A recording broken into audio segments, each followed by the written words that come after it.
Hi, ഇന്ന് ഔചാരിതമായിട്ട് യൂട്യൂബിൽ ഏതെങ്കിലും കാണാത്ത മലയാള സിനിമകളൊക്കെ ഉണ്ടോ എന്ന് ഇങ്ങനെ തപ്പി ഒഴിക്കും. പെട്ടെന്നൊരു സിനിമ ശ്രദ്ധയിൽപ്പെട്ടു. ശ്രദ്ധയിൽപ്പെടാനുള്ള പ്രധാന കാരണം എന്നുള്ളത് ഇതിൻ്റെ കാസ്റ്റിംഗ് ഒക്കെ ആയിരുന്നു. കാരണം ഇതിനുള്ളിൽ ബാബു ആന്റണി, ജഗദീഷ്, അതുപോലെ തന്നെ മഞ്ജു പിള്ളൈ, ഇങ്ങനെ തുടങ്ങിയ കുറേ പ്രമുഖരായിട്ടുള്ള താരങ്ങളൊക്കെ ആയിരുന്നു ഉള്ളിലുണ്ടായിരുന്നത്. സോ അപ്പോൾ എന്തെങ്കിലും കാര്യമായിട്ടുണ്ടാവുമെന്ന് ഓർത്തിട്ട് തന്നെയാണ് സിനിമയിലേക്ക് വെച്ച് പിടിച്ചതും. സിനിമയുടെ പേരെന്നുള്ളത് ഹെഡ് മാസ്റ്റർ എന്നുള്ളതാണ്. സംവിധായകൻ്റെ പേരെന്നുള്ളത് രാജീവ് നാഥ് എന്നുള്ളതാണ്.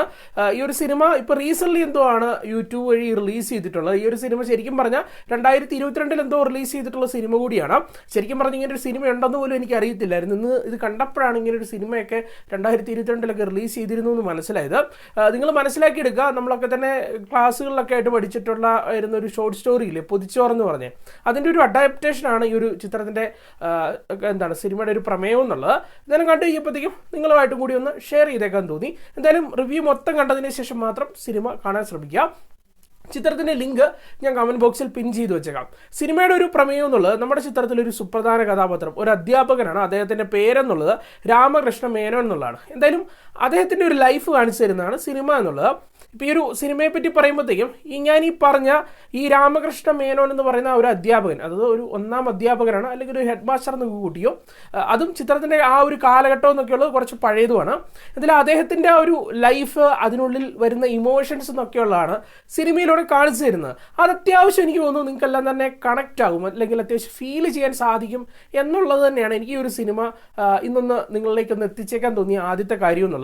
അതായത് കേവലം ഒരു അധ്യാപകൻ എന്നതിലുപരിയായിട്ട് ഇപ്പം ഒരു അധ്യാപകൻ എന്നുള്ള രീതിയിൽ ഈ ഒരു സിനിമയിൽ കാണിക്കുന്നുണ്ട്. അതുപോലെ തന്നെ അദ്ദേഹം ഒരു ഹസ്ബൻഡാണ്, അല്ലെങ്കിൽ കുട്ടികളുടെ അച്ഛനാണ്. ഇതിനേക്കാളൊക്കെ ഉപരി അദ്ദേഹം ഒരു മനുഷ്യനാണ്. ഈ ഒരു രീതിയിലുള്ള കാര്യങ്ങളെല്ലാം തന്നെ ഈ ഒരു ചിത്രത്തിൻ്റെ കഥയിലൂടെയൊക്കെ പ്രതിപാദിക്കുന്നുണ്ട്.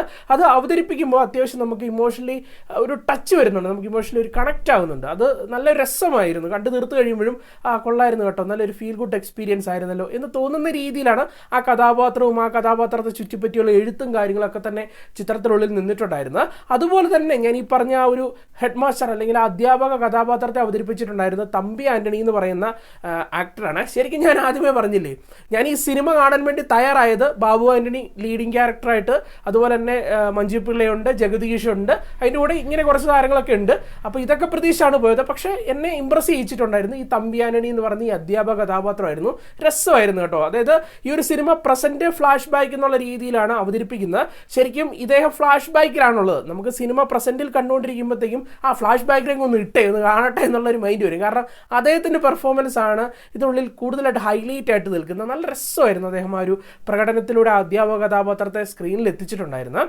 കൂടാതെ മ്യൂസിക് വർക്കും കാര്യങ്ങളൊക്കെ തന്നെ നല്ല ഹൃദയസ്പർശിയായിട്ടുള്ള രീതിയിലൊക്കെയാണ് നിന്നിട്ടുണ്ടായിരുന്നത്. പിന്നെ പ്രകടനത്തിൻ്റെ കാര്യത്തിലേക്ക് എത്തുമ്പോഴത്തേക്കും മഞ്ജു പിള്ളയും കൊള്ളായിരുന്നു കേട്ടോ. നല്ല രസമായിട്ടാണ് പുള്ളിക്കാരത്തി ആ ഒരു ക്യാരക്ടറിനെ കൈകാര്യം ചെയ്തിട്ടുണ്ടായിരുന്നത്. പിന്നെ ഞാൻ ഈ പറഞ്ഞ ഈ അധ്യാപകൻ്റെ മകനായിട്ട്, അല്ലെങ്കിൽ ബാബു ആന്റണിയുടെ ചെറുപ്പകാലം അവതരിപ്പിക്കുന്ന ഒരു കുട്ടിയുണ്ട്, ആദർശ് രാജ് എന്നാണ് ആ ഒരു കുട്ടിയുടെ പേര്. അവനും കൊള്ളായിരുന്നു. മൊത്തത്തിൽ പറയുമ്പോഴേ ഈ ഒരു സിനിമ എല്ലാവർക്കും വർക്കൗട്ട് ആവുമെന്ന് എനിക്കറിയില്ല. കാരണം ഇപ്പം നിങ്ങൾ എപ്പോഴും ഈ അടിയും ഇടിയും വെടിയും പുകയൊക്കെയുള്ള ആക്ഷൻ ഫിലിംസോ അല്ലെങ്കിൽ ട്വിസ്റ്റ് ആൻഡ് ടേൺസ് ഉള്ള ത്രില്ലർ സിനിമകളോ ഒക്കെ കണ്ടുകൊണ്ട് ഇങ്ങനെ ശീലിച്ചിരിക്കുന്ന ഒരാൾക്ക് ഈ ഒരു സിനിമ എന്തൊക്കെ എത്രത്തോളം അക്സെപ്റ്റ് ചെയ്യാൻ പറ്റുമെന്ന് എനിക്കറിയില്ല. കാരണം ഇതൊക്കെ വളരെ സ്ലോ ആയിട്ട് പോകുന്ന ഒരു മെലോഡ്രാമ ശൈലിയിൽ പോകുന്ന ഒരു ക്ലാസിക് ഫിലിമാണ്. ഓക്കെ, അതായത് ഒരു നന്മയുള്ള ഫിലിമാണ്. ഇപ്പോൾ എൻ്റെ ഒരു കാര്യമൊക്കെ വെച്ച് നോക്കുകയാണെങ്കിൽ എനിക്ക് ഇഷ്ടമുള്ളത് നിങ്ങൾക്ക് അറിയാവുന്ന പോലെ തന്നെ എനിക്ക് ആ ത്രില്ലർ ജോണർ തന്നെയാണ്. ഇപ്പോഴും അത് കാണാനാണ് ആഗ്രഹവും. എത്ര കണ്ടാലും ഞാനത് മടുക്കത്തുമില്ല.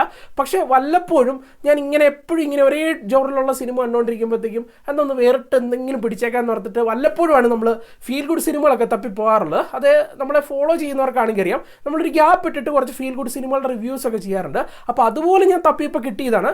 ആ ഒരു ടൈമിൽ എനിക്ക് ത്രില്ലർ തന്നെ വേണമെന്നൊന്നുമില്ല. ആ ടൈമിൽ എനിക്ക് വേറിട്ട ഒരു എക്സ്പീരിയൻസ് കിട്ടിയാൽ മതി. അത്തരത്തിലുള്ള ഒരു എക്സ്പീരിയൻസ് തീർച്ചയായിട്ടും ഈ ഒരു സിനിമ എന്നിലെ പ്രേക്ഷകന് നൽകിയിട്ടുണ്ട്.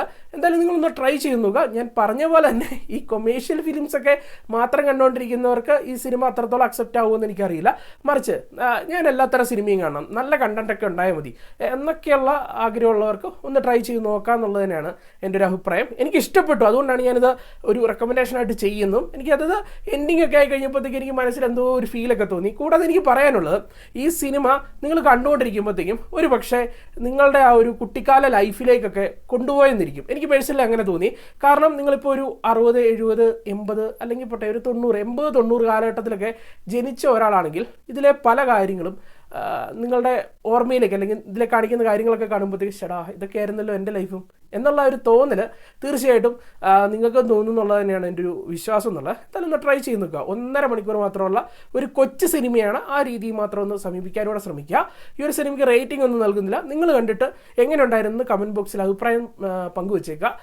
നമുക്ക് എന്തായാലും മറ്റൊരു സിനിമയുടെ വിശേഷമായിട്ട് വീണ്ടും കാണാം. ബൈ.